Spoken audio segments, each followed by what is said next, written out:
Hey Wizard, imagine you're playing a game that no one ever taught you the rules to. Frustrating, isn't it? That's exactly what happens in the world of finance if you don't have the right knowledge. Today, we'll talk about what you might be doing wrong with your money. Remember, the key to financial freedom isn't how much money you make, but how you manage it. Have you heard of the rat race? A concept many of us are familiar with, but not always consciously aware we're participating in?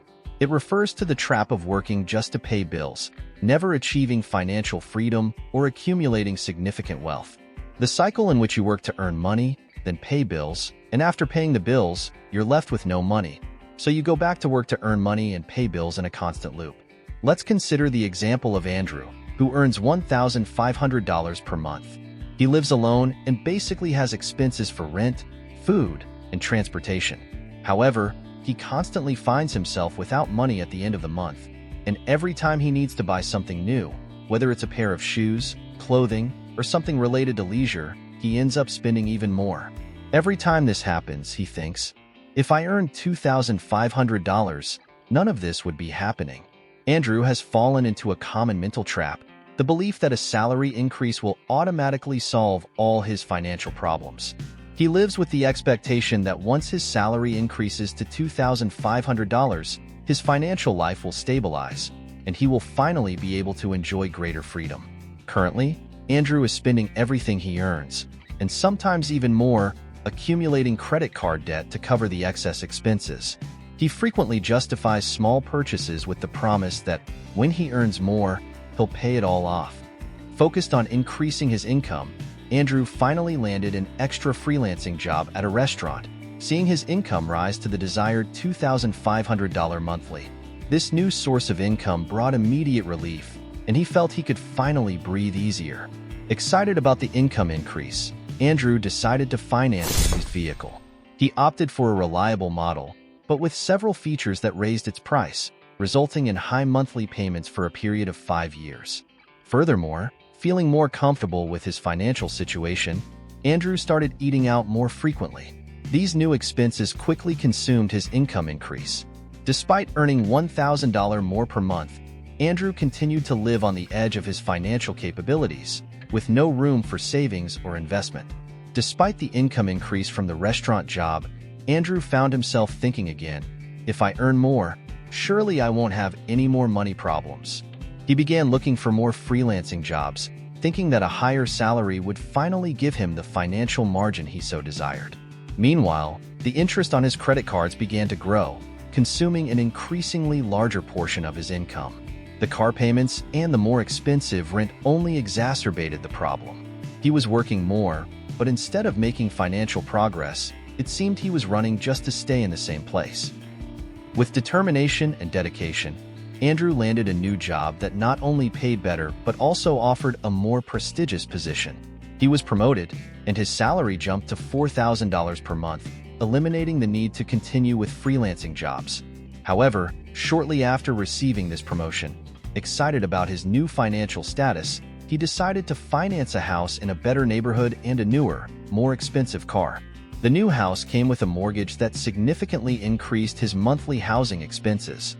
The car, a more luxurious and efficient model, also implied higher payments, in addition to additional costs for insurance and maintenance. However, Andrew soon realized that, despite the significant increase in salary, his basic financial problems remained the same. He was still living paycheck to paycheck, now with even larger debts and more financial responsibilities. The promise of financial stability that seemed so close after the promotion quickly became a new source of stress.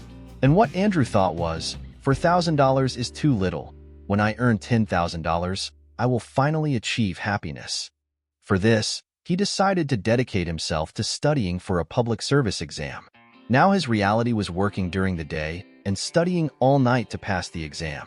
After years of study and preparation, Andrew managed to pass one of these highly competitive exams, securing a public service position with a salary of $10,000 per month. Excited about this achievement, Andrew made decisions that reflected a standard of living he had always aspired to. He financed a large house in a prestigious neighborhood and bought 2 brand new cars, one for himself and one for his wife. The new house came with all the luxury amenities he believed were essential. He also planned annual trips, arguing that these experiences were investments in his happiness and well-being. Andrew also took on the responsibility of covering all household expenses. He was convinced that with a salary of $10,000, he could easily cover these expenses and still have money left over. However, it soon became evident that despite the increase in income, the lifestyle he chose was quickly consuming his salary. The fixed expenses of the large mortgage, car payments, insurance, and the ongoing costs of travel and daily luxuries consumed everything, and sometimes even more than he earned. Andrew's story illustrates the concept of the rat race, a metaphor for the relentless and often futile struggle to advance financially without ever achieving true financial freedom. With each income increase, Andrew found himself excited about the possibilities of raising his standard of living, taking on more expenses and financial commitments, which kept him trapped in a cycle of working to pay bills with little or no real progress towards financial independence. Despite his successive income increases, he never adopted an effective financial strategy that allowed him to save and invest a portion of his earnings. Instead, each salary increase was seen as an opportunity to increase his expenses. Andrew faced the classic dilemma of the rat race. The faster he ran, the faster the wheels turned, but without getting him anywhere. He remained tethered to the paycheck he received to get through the next month. But how could Andrew have prevented this from happening? What could he, I, and you do to change this reality, which is the reality of so many people around the world? If Andrew had adopted a different approach to his money from the beginning, he could have avoided many of the financial problems he faced later on. The simple habit of saving and investing a portion of his income would have changed the course of his life. When he earned $1,500 per month, if he had started investing $100 per month, he would have been living on $1,400. While this amount wouldn't have made him a millionaire, living within his means would have brought about a greater result. When his income increased to $2,500 per month, if Andrew could have increased his consumption standard to $2,100, and along with that increased his investments to $400 per month. Similarly, when he started earning $4,000, he could have invested $800 per month, still raising his standard of living to $3,200. The idea is that when salary increases, investment should increase as well. This doesn't prevent your standard of living from improving, but it does so in a sustainable way. Increasing your lifestyle is perfectly acceptable and can be a source of motivation and satisfaction. Many of our consumption habits are influenced by the people around us. Often, there is social pressure to maintain a high standard of living, influencing us to spend more. It's like the saying, people spend money they don't have to buy things they don't need to impress people they don't like. How many people do you know who spend what they don't have to maintain an image of success and wealth, often at the expense of their own financial health? A new car, a larger house, or a luxury-filled trip. Of course, we all want these things. And it's not wrong to buy or achieve any of these things, as long as they are done responsibly without compromising your and your family's future. In Andrew's example, we see that part of his financial problems arose from trying to maintain a lifestyle that corresponded to an image of success without considering his real financial capabilities. He was willing to go into debt to acquire goods that would elevate his status in the eyes of others. This behavior kept him trapped in a constant cycle of work and debt, far from true financial freedom. And have you noticed that many of the wealthiest people in the world adopt a remarkably modest lifestyle? Great billionaires like Warren Buffett and Mark Zuckerberg are known for their simple clothes and frugal habits. Zuckerberg is often seen in simple t-shirts and jeans.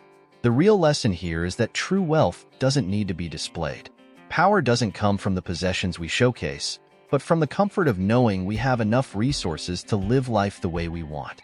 And now that you've seen how the rat race trap can keep us stuck in a cycle of consumption and debt, I want you to reflect. What choices are you making with your money? Are you building security and freedom for the future, or are you just increasing your spending to maintain an image? The idea of always striving to earn more isn't wrong. On the contrary, we should always pursue that, and the more we earn, the more we invest. And the purpose of investing is not to spend today or tomorrow, but for the future. If we invest $1,000 at a 5% rate, in a year we'll have $1,050. It seems like little, almost nothing, But what if it were $100,000? That would be $5,000 in a year. Passive income without you needing to sell your time to earn it. And when you reach $1 million, you'll receive $50,000 in interest. So isn't it easier and more comfortable to buy a new car or take a trip, knowing that money is working for you and you no longer need to chase after it? Remember, true financial freedom isn't about how much money you display, but about how that money can provide long-term peace and stability. Great billionaires choose to live simply, not because of lack of resources, but because they understand that real wealth is in freedom, not in facades. So, wizards, what step can you take today to break free from this endless race? Leave your comment below sharing what your next step towards financial freedom will be. And if you like this video, don't forget to like it, subscribe to the channel so you don't miss any of our content that will help you transform your relationship with money. And before you go, one last question.